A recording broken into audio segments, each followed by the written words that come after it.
샬롬. 함께 전도합시다. Hari ini saya akan bahas tentang 오늘은 라멕, 영웅 의식에 사로잡힌 인생에 대해서 상고하도록 하겠습니다. 질문을 드리겠습니다. sosok yang seperti apa 아담에게 주신 하와는 어떤 존재입니까? dia adalah 그는 돕는 배필입니다. penolong yang sepadan. Dalam naskah 원 뜻이 눈앞에 마주 대하여 도움을 주는 사람입니다. dan dari sudut pandang sejarah 구속사적으로 hubungan 아담과 하와는 Hawa itu memperlihatkan 그리스도와 교회와의 관계를 보여줍니다. nah, saudara-saudara, apa yang menjadi sarana utama untuk penggenapan kehendak Allah? 결국 하나님의 뜻을 계시를 하고 성취하는 통로가 무엇입니까? 그 가장 강력하고 중요한 수단이 결혼이라고 하는 것입니다. 그래서 이스라엘 백성이 가나안 땅 들어가기 전에 강조한 것도 무엇입니까? 이방 사람들과 결혼하지 말라이죠. 신명기 7장 3절에서 4절 참조하십시오. 왜 그랬을까요? 왜냐하면은 그렇게 되면은 이방 신도 섬기게 되거든요. 사단은 이러한 비밀을 잘 알고 있습니다. 그래서 사단은 신령한 결혼을 타락시키고자 도전을 합니다. 그 첫 시도가 바로 가인 계열의 라멕을 통해서 나타납니다. 라멕은 아내 둘을 둠으로 최초로 일부 다처제가 시작이 됩니다.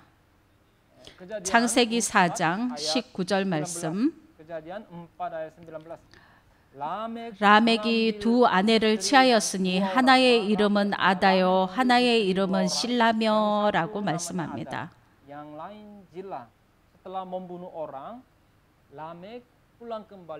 라멕이 소년을 죽이고 나서 집으로 가서는 두 아내 앞에서 그것을 자랑을 합니다. 이러한 행동을 보았을 때 라멕이라고 하는 사람은 잘못된 영웅의식에 사로잡힌 사람이라고 할 수가 있겠습니다. 오늘은 우리가 라멕의 두 아내와 그 자녀들에 대해서 살펴보도록 하겠습니다. 라멕의 잘못된 영웅의식이 이 두 아내와 자녀들에게서 나타나고 있습니다. 두 아내의 이름은 아내와 실라입니다. 첫 번째 큰돼지, 첫째 아내 아다와 두 아들 야발과 유발. 작은 첫 번째 아내 아다. 그 이름의 뜻은 장식한 자, 꾸민 자, 빛이라는 뜻입니다. 에서의 아내 중 한 명도 같은 이름 아다입니다. 창세기 36장 2절과 4절을 참조하시기 바랍니다. 라멕의 첫째 아내 아다는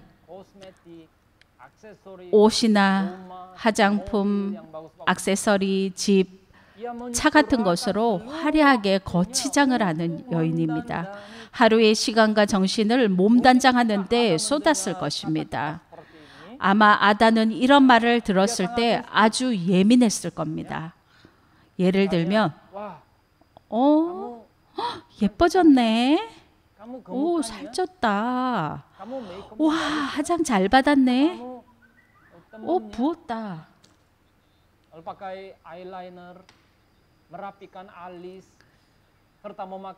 아이라인을 그리고 눈썹을 정리하고 립 글로즈를 바르고 헤어 드라이를 쓰고 헤어 저열을 바르고 무엇을 입을지를 고민하고 적당히 하면은 좋은데 좀 더 예뻐 보이려고 거울 앞을 못 떠납니다.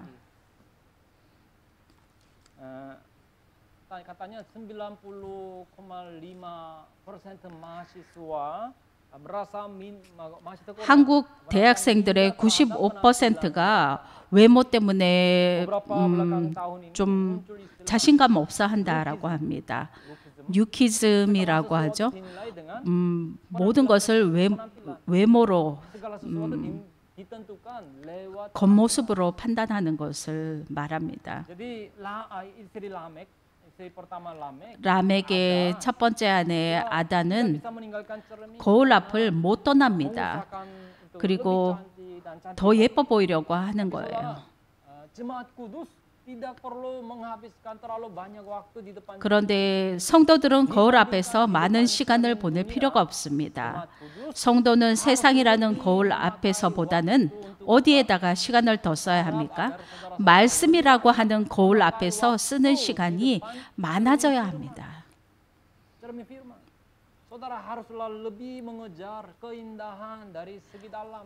안에 있는 외모보다는 내면의 아름다움을 추구하시기를 바랍니다. 또한 그런 본성적인 아름다움을 아름답게 보는 눈을 갖기를 바랍니다. 외모의 아름다움이라고 하는 것은 눈을 즐겁게 하죠. 그러나 내면의 아름다움은 마음을 끌어당깁니다. 예수님이 외식하는 이스라엘 종교 지도자들을 책망을 했습니다. 그들을 가리켜 회식한 무덤이다라고 마태복음 23장 27절에서 말씀을 하고 있습니다.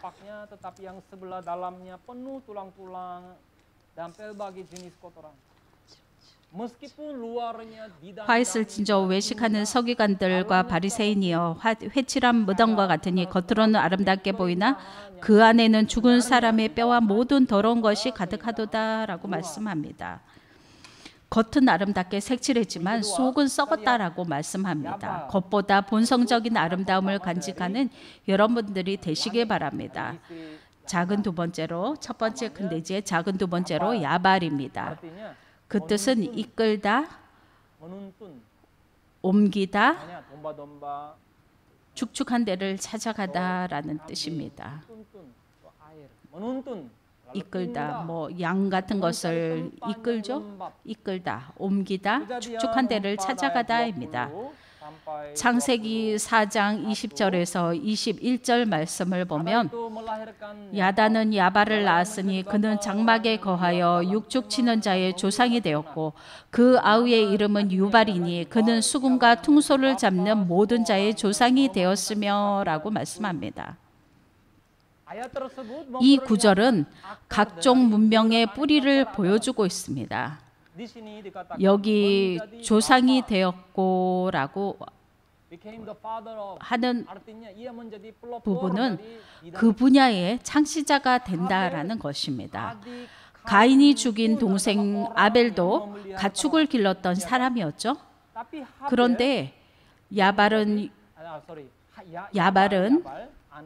그런데 야발은 육축을 치는 목축업의 선조가 되었습니다. 여기 육축은 미크네입니다.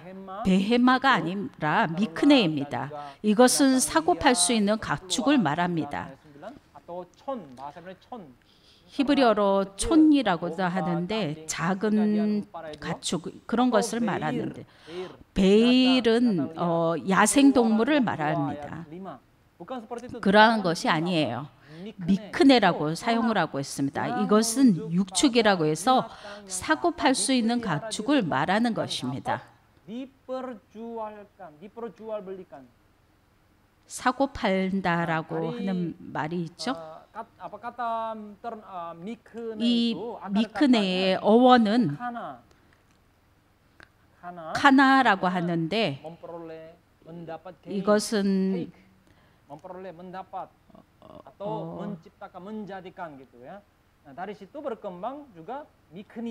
이 단어에서 더 발전을 해서 미크나라는 단어가 나오는데 이것은 상거래를 말하는 것입니다. ternak merupakan harta. Ternak itu 당시 harta. 가축은 uang. 자체로 Jadi, 재산입니다. Yabal adalah pedagang pertama atau bisnis 그러니 pertama 결국 dalam 야발은 인류 최초의 상거래자 비즈니스맨이었던 것입니다. 최초로 가축대를 거래를 하며 돈을 만지게 된 것입니다. 가축을 치는 자가 한둘이 아니었을 겁니다. 당시에도요. 그런데 야발은 축축한 데를 찾아 여기저기 돌아다니는 것입니다. 그리고 돈벌이가 짭짤하여서 물질의 풍요를 누린 것입니다. 그런데 문제는 뭐냐 하면 이것이 오로지 인간의 욕심을 채우기 위한 것이었다라는 것입니다. 그가 얻은 분은 오로지 인간의 욕심을 채우기 위한 것이었다는 것이 문제입니다.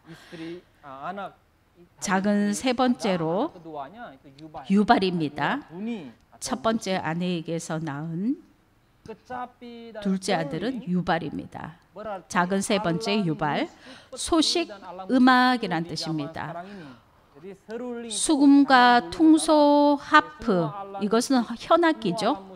그리고 피리는 관악기를 말합니다.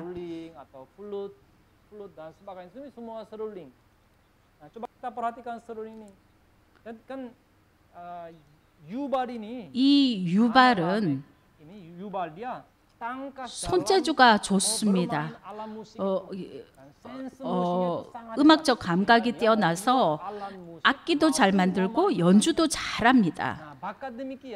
그러한 재능이 바르게 사용이 되었다면 좋죠. 그러나 하나님을 찬양하는 바른 음악이 되지를 못했습니다. 그들의 음악은 향락의 방탕한 소리일 뿐입니다.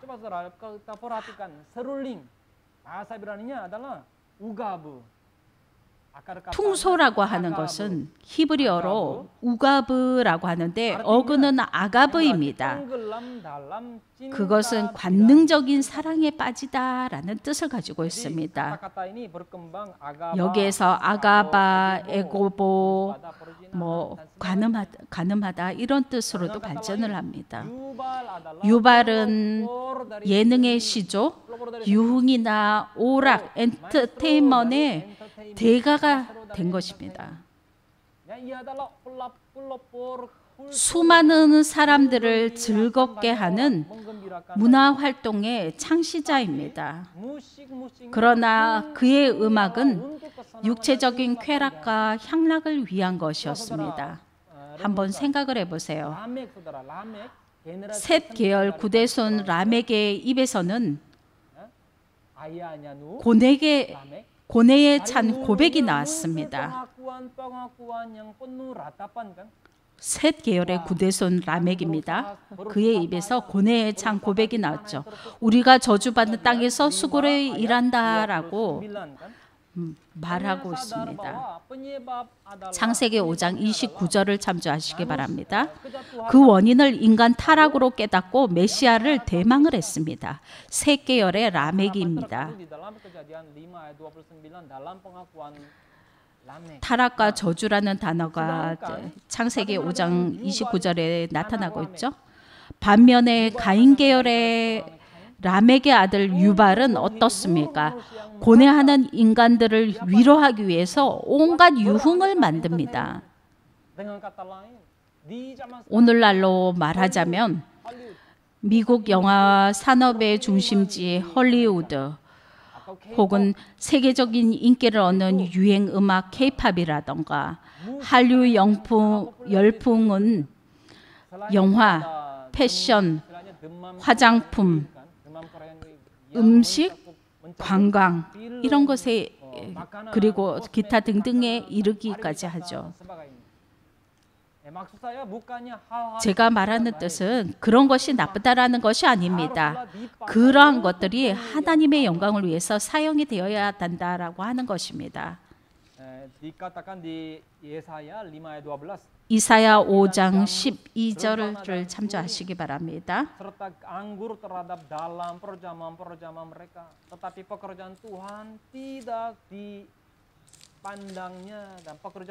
그들이 연애에는 수금과 비파와 소고와 저와 포도주를 갖추었어도 여호와의 행하심을 관심치 아니하며 그 손으로 하는 일을 생각지 아니하는도다라고 말씀합니다. 춤이 있고 노래가 있고 음악이 있지만 하나님은 거기 없는 것입니다. 유발이 만든 악기는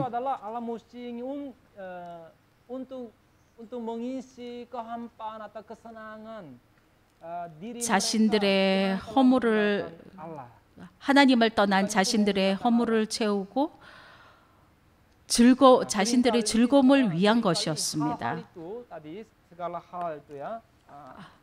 세상의 유행이라고 하는 것들은 자신의 영광과 인기만을 추구하며 죄를 조장하는 경우도 많습니다. 기독교관과 반대되는 그런 성향도 많이 나타나죠. 두 번째입니다. 둘째 아내 실라와 자녀들입니다. 작은 첫 번째로 아내 실라, 다시 작은 첫 번째입니다. 그 이름의 뜻은 그늘, 그림자, 보호입니다.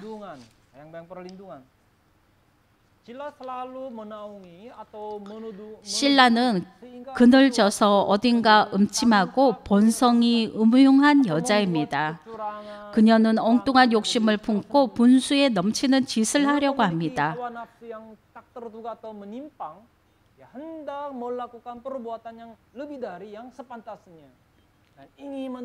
그리고 아무에게나 보호받기를 원하는 것입니다. 우리 성도의 참된 보호는 어디입니까? 하나님의 날개 그늘 아래입니다.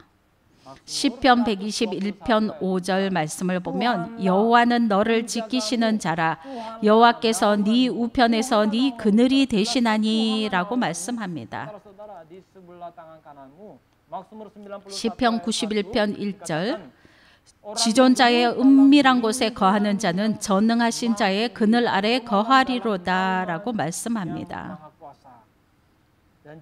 시편 63편 7절 말씀을 보면 주는 나의 도움이 되셨음이라 내가 주의 날개 그늘에서 즐거이 부르리이다 라고 말씀합니다.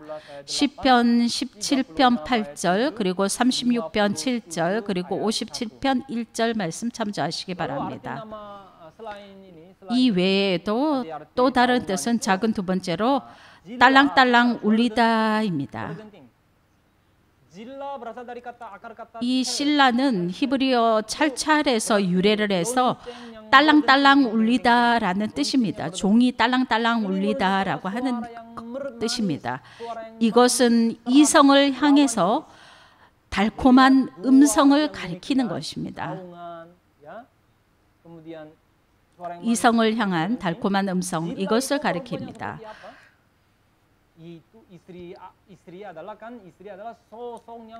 이 두 가지 뜻을 놓고 볼 때 신라는 어떤 여자입니까? 아내라고 하는 것은 사실 남편을 마주대해서 도움을 주는 자이죠. 그러면 당연히 남편을 위해서 때로는 바른말도 해줘야 합니다. 그런데 신라는 어떻습니까? 남편 듣기 좋아하는 말로 남편의 길을 즐겁게 합니다. 엉뚱한 욕심을 품고 아부를 잘하는 여자였던 것입니다. 라멕이 사람을 죽이고 돌아와서 아내들에게 자랑을 하죠. 그때 그 이름의 뜻대로 그녀는 자기 남편이 최고라고 지켜 세웠을 것입니다. 이런 여자가 바로 실라입니다. 작은 두 번째 큰데지의 작은 두 번째 그의 아들 두발 가인입니다. 창세기 4장 22절을 보면 신라는 두발 가인을 낳았으니 그는 동철로 각양 날카로운 기계를 만드는 자요 두발 가인의 누이는 나아마이였더라라고 말씀합니다. 두발이라고 하는 것은 넘쳐 흐르다, 번식하다, 달리다라는 뜻입니다. 여기에다가 가인을 합쳐서 두발 가인이라는 이름이 나온 것입니다. 이름에 자신들의 첫 조상인 가인의 이름이 들어있죠. 이것은 가인의 죄성이 넘쳐흐르고 번식했음을 시사하는 것입니다. 가인 계통으로 흐르는 죄성이 두발 가인 때 절정을 이룬 것입니다.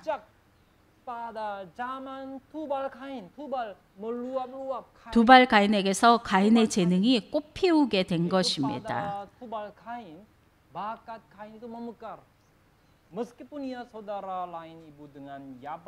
야발과 유발의 배다른 형제이지만 같은 가인의 후손입니다.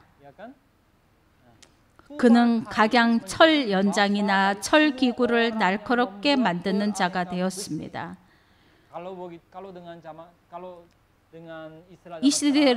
이 시대로 말을 하자면 기술력의 고도와 하이테크놀로지를 이룬 것입니다. 하이테크놀로지를 이룬 거예요. 사람이 필요로 하는 것을 만들고 공급할 수 있는 과학입니다. 그리고 신무기, 생화학 무기들을 개발해 국방력이 강해진 것입니다. 기술이 고도화가 되면은 아주 큰 힘을 내거나 아주 빨리 일을 처리하기도 하죠. 그러나 문제는 그 기술로 농기구를 만든 것이 아니라 어디에 쓰였나라고 하는 겁니다. 자기 아버지 람에게 살인도구로 쓰이고 말았습니다. 두발 가인은 물질적이고 생산적이며 전투적이고 경쟁적입니다.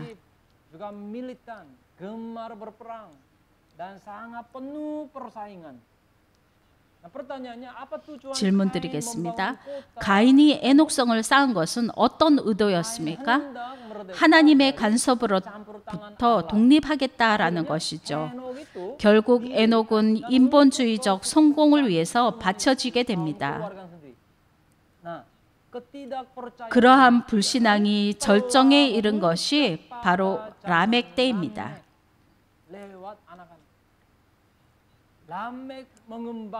그의 자녀들을 통해서 불신앙이 절정에 이르게 되죠. 문명을 발달시켜 인본주의 세력을 확장시키게 됩니다. 결국에는 하나님을 대적하는 모습으로 나타납니다. 작은 세 번째입니다. 두 번째 큰 돼지의 작은 세 번째 두발 가인의 누이입니다. 나아마입니다. 실라 둘째 아내 실라에게서 낳은 딸 나아마입니다.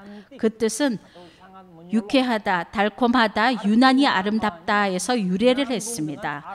자기 모친 실라와 뜻이 통하는 이름입니다. 나아마는 성적인 유혹을 일으키기에 충분한 여자였습니다. 그녀는 여자임에도 족보에 이름이 올라가 있죠. 노아 홍수 이전에 4명의 여자가 언급이 됩니다. 하와, 아다, 실라, 나아마.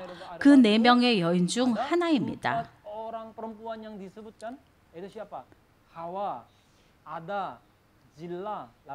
하와, 아다, 실라, 나아마. 이 4명의 여자가 노아 홍수 전에 성경에 기록된 여인들의 이름입니다. 그런데 나아마는 그 4명 여인 중에 하나가입니다. 매우 특출한 인물이었기 때문인데요. 어떤 면에서 특출했을까요? 은혜 받는 내적인 미가 아닌 쾌락과 정욕적인 면에서입니다. 타락 전 하와는 내적인 아름다움을 가진 절세 미인이었습니다. 반면에 나아마는 람에게의 딸 나아마는 외적인 이름을 가진 절세 미인입니다. 가인 다음에 에녹이라 무후야엘, 무드사엘, 라멕, 아다실라를 통해서 또 자녀들이 태어나죠. 타락전 하와는 내적인 아름다움을 가진 절세 미인이었습니다. 반면에 나아만은 외적인 아름다움을 가진 절세 미인입니다. 결론입니다. 오늘 가인 계열의 라멕 가문을 상고를 했습니다. 그들은 돈, 유흥, 신기술, 외적 아름다움을 추구하였습니다. 믿는 성도들도 역시 자녀를 양육을 할 때 그런 분야에서 최고가 되기를 바라는 것은 인지상정입니다. 그런 것을 추구하는 것에서 중요한 것, 이것은 무엇이냐? 무엇을 위해서 그 같은 것을 추구하느냐입니다. 오늘 우리는 주변 사람들보다 뛰어난 힘을 갖고 있습니까? yang lebih unggul dibandingkan orang-orang di sekitar saudara. Saudara ingatlah. 여러분 꼭 기억하셔야 될 것은 그 힘은 남을 짓누르라고 주시는 힘이 아닙니다. menekan dan menindas orang lain. Itu tidak boleh dipakai untuk 약자의 마음을 아프게 하는데 쓰여져서는 안 되는 것입니다. 우리 자녀들은 결코 스스로 영웅 의식에 사로잡혀 하나님을 멀리 떠난 라멕이 되면은 안 됩니다. 하나님께서 우리에게 그런 힘을 주신다면 그것을 하나님께 영광 돌리고 남을 섬기는 데 쓰시기를 바랍니다. 이 세상은 영웅의식 가진 인간적인 영웅의식 가진 사람이 되기를 부추깁니다. 그러나 우리 성도들은 하나님의 영광만을 위해서 살아야 합니다. 고린도전서 15장 51절 참조하시기 바랍니다. 우리가 그러한 삶을 살아갈 때 우리는 천국의 진정한 영웅이 될 수가 있습니다. 함께 기도하십니다. 하나님 아버지 감사합니다. 오늘 저희들 가인 계열의 라멕 가족들에 대해서 살펴보았습니다. 아버지 하나님, 아다와 그 자녀들과 같거나 신라와 그 자녀들과 같이 되지 않기를 원합니다. 세상적인 영웅의식에 사로잡히지 않고 오직 하나님의 영광만을 살도록 인도하여 주시옵소서. 외적인 아름다움을 추구하기보다 내면적인 아름다움을 추구하는 사람이 되게 하소서. 감사드리며 예수님의 이름 받들어 기도드렸습니다. 하나님의 축복이 함께 하시기 바랍니다.